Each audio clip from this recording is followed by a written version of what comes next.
হেলথের জিডিপি এখন যেটা আছে বাজেটের 3 to 4%, এটাকে আমরা 6 to 8% উন্নীত করব। আমরা ডিস্ট্রিক্ট লেভেলে অয়েল ইকুইপড এবং এক্সপার্টিস দিয়ে বড় ধরনের হসপিটাল তৈরি হবে, যাতে করে ডিস্ট্রিক্ট লেভেলেই জনগণ সেবা পায়, ক্যাপিটালে ঢাকা এসে তাদের চিকিৎসার জন্য এখানে ভিড় করতে না হয়।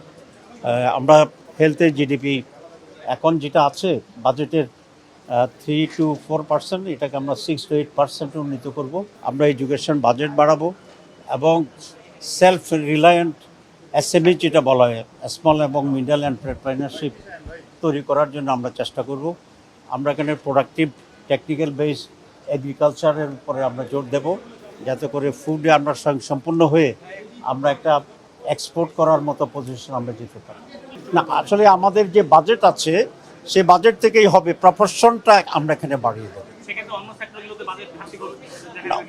বাজেট ঘাটতি দেখা দেবে না, এই জন্য আমাদের অনেক জায়গায় বাজেট অ্যালোকেশন হয় দুর্নীতির কারণেই 50% খাইয়ে ফেলে।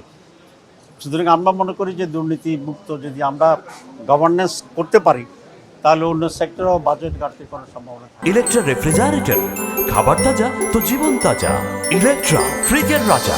প্রথম কথা হচ্ছে, আমরা যারা ক্ষমতা থাকবো, লিডারশিপ যারা আছে, আমাদের মন্ত্রী প্রধানমন্ত্রী যারা থাকবে, তারা নিজেরা যখন দুর্নীতিমুক্ত হবে, অটোমেটিক্যালি এর প্রভাব আমাদের অন্যান্যদের কাছে পড়বে। 2 নম্বর হচ্ছে, দুর্নীতির ব্যাপারে আমাদের জিরো টলারেন্স থাকবে। যেখানেই দুর্নীতির সোর্স আছে, এটা আমরা তখনই গুড়িয়ে দেবো ইনশাআল্লাহ।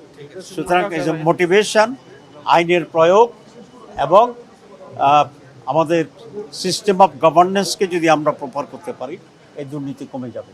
এখানে আমাদের মূল ফোকাস হচ্ছে, আমরা একটি করাপশন ফ্রি বাংলাদেশ, একটা প্রসপারাস বাংলাদেশ এবং একটা গুড গভর্নেন্স কীভাবে হবে সে ব্যাপারে আমরা মূলত কথা বলছি।